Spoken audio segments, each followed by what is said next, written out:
السلام علیکم ناظرین، پچھلی قسط کے اختتام پر جارکتائی آئیگل سے اپنی محبت کا اظہار کرتا ہے، مگر آئیگل کہتی ہے یہ راز ہم دونوں پر بہت بھاری ہوگا جارکتائے۔ اس قسط کے آغاز میں پادری انگول قلعے کے قریب والے گاؤں میں پہنچتے ہیں تو گاؤں کے تمام لوگ پادری کو خوش آمدید کہتے ہیں۔ گاؤں کے تمام لوگ پادری کی آمد پر بہت خوش تھے۔ پادری ایک اونچی جگہ پر آ کر کھڑے ہو جاتے ہیں اور کہتے ہیں جب میں قسطنطنیہ سے بتھینیا آ رہا تھا تو میرے ذہن میں بہت مختلف خیالات تھے، جیسا کہ آپ میں سے بعض لوگوں نے سنا۔ خداوند نے عثمان صاحب کے ساتھ میرا سامنا کروا دیا تھا۔ ایک آدمی کہتا ہے پادری صاحب میں معذرت چاہتا ہوں، مگر آپ نے کسی کماندار کے قلعے میں رہنے کی بجائے ایک ترک قبیلے میں رہنے کو ترجیح کیوں دی؟ آپ حاکم نکولا کے پاس کیوں نہیں گئے؟ وہ ضرور آپ کی حفاظت کرتے۔ پادری کہتے ہیں تم نے اچھی بات کہی ہے، مگر جیسا تم کہہ رہے ہو نکولا ویسا نہیں ہے۔ وہ طاقت اور ترقی کے لالچ میں مجھے شہنشاہ کے رحم و کرم پر چھوڑ دیتا۔ ایک اور آدمی کہتا ہے مگر آپ حاکم روگتوس کے پاس کیوں نہیں گئے؟ ہم نے سنا تھا کہ وہ آپ کے بہترین دوست ہیں۔ پادری کہتا ہے میں نے بھی ایسا ہی سوچا تھا، مگر جب طاقت اور ترقی کی بات آئی تو روگتوس نے بھی مجھ سے منہ پھیر لیا۔ روگتوس نے مجھے قتل کرنا چاہا، مگر عثمان صاحب نے ثابت کر دیا کہ میں ان کے ساتھ زیادہ محفوظ ہوں۔ عثمان کے سپاہی بھی اپنا بھیس بدل کر پادری کی حفاظت کے لیے وہاں موجود تھے۔ پادری کہتا ہے میں نے قلعے سے منسلک گاؤں کی صورتحال کے بارے میں سنا۔ ہر کوئی اپنے سیاسی مقاصد کے لیے لوگوں پر ظلم کر رہا ہے۔ گورنر لوگوں کو ان کی بنیادی سہولیات بھی پوری طرح فراہم نہیں کرتے۔ پادری گاؤں کے لوگوں سے پوچھتا ہے کیا کلیسا کی یہ حالت دیکھ کر آپ لوگوں کا دل شکستہ نہیں ہوتا؟ پادری کہتا ہے سغوت میں عثمان صاحب کلیسا کا اپنی عبادت گاہوں جتنا خیال رکھتے ہیں۔ وہ مسلم اور غیر مسلم کی تفریق کیے بغیر عیسائیوں کے ساتھ عدل و انصاف سے پیش آتے ہیں۔ اس طرح پادری اپنی باتوں سے گاؤں کے لوگوں کو قائل کر لیتے ہیں۔ دوسری طرف انگول قلعے میں ایک شخص نکولا کو آ کر خبر دیتے ہوئے کہتا ہے پادری گریگور آپ کے گاؤں میں آئے تھے نکولا۔ اس نے عثمان صاحب کی شان میں ایک زبردست تقریر پیش کی۔ آپ کے لوگ ان کے الفاظ سے بہت متاثر ہوئے۔ نکولا آرگوس کو اشارہ کرتا ہے تو آرگوس اس آدمی کو ایک سونے کا سکہ تھما دیتا ہے۔ جب وہ آدمی وہاں سے چلا جاتا ہے تو نکولا اپنے کمانڈر سے کہتا ہے مجھے لگتا ہے کہ عثمان کو معلوم ہو گیا ہے، وہ جانتا ہے کہ ہمارا قافلہ کہاں سے گزرے گا، اسی لیے اس نے پادری کو تقریر کرنے کے لیے بھیجا ہے۔ نکولا کا کمانڈر آرگوس کہتا ہے پادری ابھی تک گاؤں میں ہی ہیں، میرے خیال سے ہمیں اسے پکڑ لینا چاہیے۔ نکولا کہتا ہے اب ہمارا پادری کے ساتھ کچھ لینا دینا نہیں، ہمارے پاس کرنے کو اس سے بھی زیادہ اہم کام ہے۔ پادری عثمان کے پاس ہے، لگتا ہے پادری عثمان کے لیے اہم نہیں رہا، ورنہ عثمان پادری کو اتنی آسانی سے اور کسی احتیاط کے بغیر کبھی نہ بھیجتا۔ نکولا آرگوس سے کہتا ہے اپنے سپاہیوں کو گاؤں میں بھیج دو۔ عثمان جانتا ہے کہ قافلہ گاؤں کی طرف جائے گا، لیکن وہ یہ نہیں جانتا کہ ہم یہ بات جانتے ہیں۔ نکولا کہتا ہے میں عثمان کے لیے ایک زبردست سرپرائز تیار کروں گا۔ دوسری طرف بہادر کوسس کے پاس آتا ہے اور کہتا ہے آپ نے جو بات جاننے کے لیے مجھے بھیجا تھا وہ بات میں نے معلوم کر لی ہے۔ پادری کی امانت شاید سلیب کا کوئی ٹکڑا یا اس طرح کی کوئی چیز ہے۔ یہ سن کر کوسس اور ماری حیران ہو جاتے ہیں اور کوسس بہادر کے پاس آ کر بہادر کو شاباش دیتا ہے۔ کوسس نیستور کو اشارہ کرتا ہے تو نیستور ایک سونے کے سکوں والا تھیلا بہادر کو دے دیتا ہے۔ کوسس بہادر سے کہتا ہے یہ سونا تمہاری لائی گئی معلومات کے بدلے ہے، اب جاؤ اور پادری کی امانت میرے پاس لے آؤ۔ کوسس کہتا ہے اگر تم یہ کام کرنے میں کامیاب ہو جاتے ہو تو تم اندازہ بھی نہیں لگا سکتے کہ میں تمہیں کتنا نوازوں گا۔ بہادر خوش ہو کر کہتا ہے میں وہ بھی لے آؤں گا کوسس۔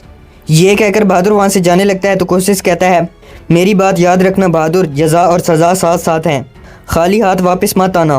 بہادر جب وہاں سے چلا جاتا ہے تو کوسس ماری سے پوچھتا ہے کیا تم پادری کی امانت کے بارے میں یقین کر سکتی ہو ماری؟ عثمان کتنا آگے نکل گیا ہے اور اس نے عیسائیوں کے دل بھی جیت لیے ہیں۔ کوسس کہتا ہے اگر وہ چیز ہمارے ہاتھ لگ گئی ماری تو صرف بتھینیا ہی نہیں بلکہ پورا روم ہمارے سامنے گھٹنے ٹیک دے گا۔ کئی قبیلے میں عثمان نے اپنے ساتھیوں کو اکٹھا کیا ہوا تھا۔ عثمان کہتے ہیں ملون خاتون تجارتی سفر سے ایسی معلومات لے کر واپس آئی ہیں جس سے ہمیں بہت زیادہ فائدہ ہوگا۔ عثمان اپنے ساتھیوں کو بتاتے ہوئے کہتے ہیں شام سے ایک قافلہ روانہ ہوا ہے، ہم تک پہنچنے والی معلومات کے مطابق اس قافلے میں نکولا اور کوسس کا ہی نہیں بلکہ روگتوس کا بھی مال ہے۔ عثمان کہتے ہیں وہ پچھلے قافلے سے 10 گنا زیادہ اہم ہے۔ یہ سن کر عثمان کے ساتھی حیران ہوتے ہیں تو عثمان کہتے ہیں کپاس، مسالہ جات اور کئی انواع و اقسام کے جواہرات موجود ہیں اور یہ قافلہ قلعے کی حدود میں موجود ایک گاؤں میں جائے گا۔ استاد داؤد کہتے ہیں کیا وہ لوگ ہمارے علاقے میں داخل ہوئے بغیر اس گاؤں تک پہنچ جائیں گے؟ عثمان کہتے ہیں وہ گاؤں ابھی تو کافروں کے قبضے میں ہے، مگر قافلے کے پہنچنے سے پہلے ہم اس گاؤں میں کائی قبیلے کا مقدس جھنڈا لہرا دیں گے۔ گندوز کہتا ہے جناب یہ بات جنگ کا سبب بن سکتی ہے اور آپ اچھی طرح جانتے ہیں کہ آپ ان کا علاقہ فتح کرنے کی بات کر رہے ہیں، اس طرح تو شہنشاہ بھی ہم پر چڑھائی کر سکتا ہے۔ عثمان اپنا ہاتھ بلند کر کے کہتے ہیں جس دن سے ہم نے پادری کو پکڑا ہے ہم اسی دن سے جنگ میں داخل ہو چکے ہیں بھائی جان۔ یہ وقت پیچھے ہٹنے کا نہیں بلکہ اپنی فطرت کے مطابق جہاد کرنے کا ہے۔ کافر سانپ کی طرح اپنے بل میں چھپ جائیں گے اور ہم بھیڑیے کی طرح ان پر حملہ کر دیں گے۔ عثمان اپنی نشست سے اٹھ جاتے ہیں تو عثمان کے ساتھی بھی کھڑے ہو جاتے ہیں۔ عثمان کہتے ہیں کل تک جنگ کی تیاریاں مکمل کر لی جائیں، اب فتح کا وقت ہے۔ یہ سن کر عثمان کے ساتھی اپنے سینوں پر ہاتھ رکھ کر وہاں سے چلے جاتے ہیں۔ ملعون خاتون عثمان کے پاس آ کر کہتی ہے جناب اگر آپ مجھے اجازت دیں تو میں بھی اس شاہانہ فتح میں شامل ہونا چاہتی ہوں۔ عثمان بالا کی طرف دیکھتے ہیں اور پھر ملعون سے کہتے ہیں جہاں اتنے زیادہ سپاہی شہادت کے لیے بے چین بیٹھے ہیں تو پھر کیا آپ کا جانا مناسب ہے ملعون؟ آپ ہمارے ساتھ آ جائیں گی تو اورحان کا کیا ہوگا؟ ملعون بالا کی طرف دیکھتی ہے اور پھر کہتی ہے کیا اس کی صرف ایک ماں ہے؟ کیا وہ ہم سب کا بیٹا نہیں؟ ملعون کہتی ہے بالا بھی تو اورحان کی ماں ہے، جب تک میں واپس نہیں آ جاتی ہماری اولاد کا خیال بالا رکھے گی۔ عثمان بالا کی طرف دیکھتے ہیں تو بالا مسکرا کر کہتی ہے میں اورحان کی دیکھ بھال کر لوں گی عثمان۔ ملعون خاتون اتنے عرصے سے جنگ پر جانا چاہ رہی ہیں۔ عثمان کہتے ہیں اگر ایسی بات ہے تو تیاری کر لے ملعون۔ ملعون کہتی ہے تو پھر تلوار تیز کرنے کا وقت آ گیا ہے جناب، مجھے اجازت دیں میں استاد داؤد کے پاس جا رہی ہوں۔ یہ کہہ کر ملعون وہاں سے چلی جاتی ہے، جبکہ عثمان بالا کی طرف دیکھ کر مسکراتے ہیں۔ دوسری طرف گکتوگ اور جارکتائی بوران کے خیمے میں آئے ہوئے تھے۔ گونچا ان کے لیے کھانا لگاتی ہے اور اس کے بعد وہ سب کھانا شروع کر دیتے ہیں۔ گکتوگ اپنے حصے کی روٹی بھی جارکتائی کو دے دیتا ہے تو جارکتائی کہتا ہے بھائی تم کھانا کیوں نہیں کھا رہے؟ بوران گکتوگ سے کہتا ہے تم عثمان صاحب کے سپاہیوں کے سردار ہو، تمہیں اپنا سر جھکانے کی کوئی ضرورت نہیں۔ گکتوگ کہتا ہے میں نے حضور کی امیدوں پر پانی پھیر دیا ہے بوران۔ بوران غصے سے کہتا ہے اب تم خود غرضانہ برتاؤ کر رہے ہو، جب بھی سردار چاہتے ہیں کہ ہم سب متحد ہو کر رہیں تو تم ہمیشہ مغرور ہو جاتے ہو گکتوگ۔ جب ترگت صاحب ان قتلانیوں کی لاشیں لے کر آئے تم نے اچھا برتاؤ نہیں کیا۔ گکتوگ کہتا ہے میں مغرور نہیں ہوں بلکہ ترگت صاحب مغرور ہیں، تم نے بھی دیکھا جب ترگت ان کی لاشیں لے کر آیا تھا تو وہ کتنا ہوا میں اڑ رہا تھا۔ بوران کہتا ہے ہمارے سردار تمام ترکمان قبیلوں کو متحد کرنا چاہتے ہیں، ترگت صاحب ہمارے ساتھ ہیں، اس بات پر خوش ہونے کی بجائے تم خود کو مشکل میں ڈال رہے ہو۔ گکتوگ کہتا ہے تم ٹھیک کہہ رہے ہو، میں قبول کرتا ہوں۔ بوران کہتا ہے جسے عثمان صاحب عزت دیں گے ہمیں بھی اسے عزت دینی ہوگی۔ اس کے بعد بوران گکتوگ کو روٹی دیتا ہے تو گکتوگ بھی کھانا شروع کر دیتا ہے۔ اگلی صبح ملعون خاتون اپنے گھوڑے کو تیار کر رہی تھی، اسی دوران بالا وہاں آتی ہے اور ملعون کی مدد کرنے لگتی ہے، مگر ملعون بالا کو ایسا کرنے سے روک لیتی ہے۔ بالا کا گھوڑا بے چین ہو جاتا ہے تو بالا اپنے گھوڑے کے پاس آ کر کہتی ہے کیا تم بھی جنگ پر جانا چاہتے ہو؟ کچھ دیر بعد گوکچے اورحان کو وہاں لاتی ہے اور ملعون کے حوالے کر دیتی ہے۔ ملعون اورحان کا بوسہ لیتی ہے اور کہتی ہے تم ٹھنڈے ہو رہے ہو۔ گوکچے کہتی ہے آپ پریشان مت ہوں، میں اسے گرم کپڑے پہنا دیتی ہوں۔ ملعون کہتی ہے نہیں، اب اس کی امی بالا اس کا خیال رکھے گی۔ ملعون بالا سے کہتی ہے میں جانتی ہوں کہ آپ میرے بیٹے کو اپنا بیٹا ہی سمجھیں گی۔ اس کے بعد ملعون اورحان کو بالا کے حوالے کر دیتی ہے۔ یہ دیکھ کر گوکچے کو بہت غصہ آتا ہے۔ بالا ملعون سے کہتی ہے جب آپ لوگ کافروں کا مقابلہ کر رہے ہوں گے تو ہم آپ لوگوں کے لیے دعا کریں گے۔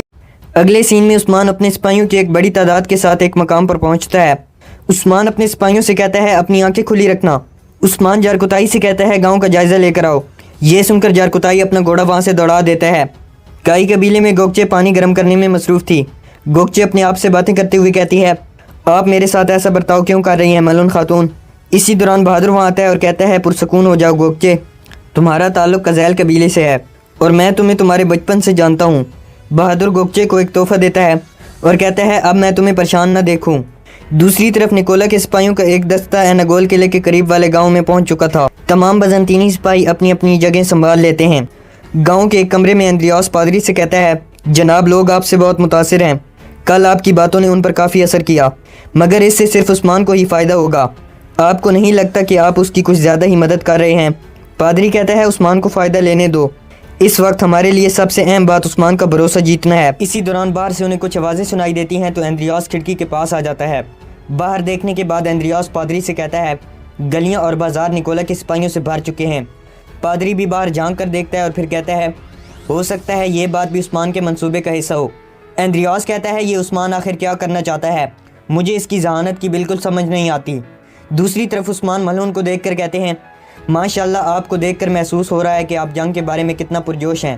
ملعون کہتی ہے بالکل میں پرجوش ہوں، بہت عرصہ ہو گیا ہم ایک ساتھ جنگ پر نہیں جا سکے جناب۔ اسی دوران جارکتائی وہاں آتا ہے اور عثمان کو خبر دیتے ہوئے کہتا ہے گاؤں جہنم کی طرح ہو گیا ہے، ہر طرف سپاہی پھیلا دیے گئے ہیں۔ عثمان کہتے ہیں تو پھر کیا ہوا جارکتائی، کیا تم ڈر گئے ہو؟ جارکتائی کہتا ہے میں سردار عثمان کا سپاہی ہوں، جب ہم آپ کے ساتھ ہوتے ہیں تو ہمیں کوئی خوف نہیں ہوتا جناب۔ یہ سن کر عثمان کہتے ہیں جس نے بیکائی سپاہیوں کو روکنے کی کوشش کی اور ہمارے تاجروں اور دکانداروں کے ساتھ مسائل پیدا کر کے ہمیں نقصان پہنچانے کی کوشش کی تو اسے کڑا حساب دینا ہوگا اور اس پر کوئی رحم نہیں کیا جائے گا۔ عثمان کہتے ہیں اگر انہوں نے ہماری تجارت روکنے کی کوشش کی ہے تو ہم ان کے قافلے پر حملہ کریں گے عثمان بوران سے کہتے ہیں بوران نقشہ لے کر آؤ۔ اس کے بعد وہی منظر ترتیب کے ساتھ دکھایا جاتا ہے۔ عثمان اور اس کے سپاہیوں نے اپنے منصوبے پر کام شروع کر دیا تھا۔ عثمان نے اپنے اوپر ایک چادر اوڑھی ہوئی تھی۔ عثمان کے سپاہی بھی قلعے میں سرایت کر چکے تھے۔ جارکتائی اور بوران اپنے پاس سے گزرنے والے بزنطینی سپاہیوں پر حملہ کر دیتے ہیں۔ آئیگل اور ملون خاتون بھی مردوں سے پیچھے نہیں رہتی اور وہ بھی بزنطینی سپاہیوں پر حملہ کر کے ان کا گلا کاٹ دیتی ہیں۔ ادھر گکتوگ اور بائسنگر بھی بزنطینی پیراداروں پر حملہ کر دیتے ہیں اور انہیں ختم کرنے کے بعد ان کی لاشیں چھپا دیتے ہیں۔ ایک جگہ پر 3 بزنطینی سپاہیوں کی لاشیں نیچے آ کر لٹک جاتی ہیں تو قلعے کے تمام لوگ اور بزنطینی سپاہی لاشوں کو دیکھ کر خوفزدہ ہو جاتے ہیں۔ اسی دوران عثمان ایک طرف سے تیر چلاتا ہے تو تمام بزنطینی سپاہی عثمان کا پیچھا کرنے لگتے ہیں۔ بھاگتے بھاگتے عثمان اور اس کے سپاہی ایک دروازے کے پاس پہنچ جاتے ہیں۔ بزنطینی جب ان کا تعاقب کرتے ہوئے وہاں پر پہنچتے ہیں تو سامنے سے آئیگل اور ملون کچھ سپاہیوں کے ساتھ آ جاتی ہیں۔ اسی دوران پیچھے سے عثمان بھی اپنے سپاہیوں کے ساتھ بزنطینیوں کو گھیر لیتے ہیں۔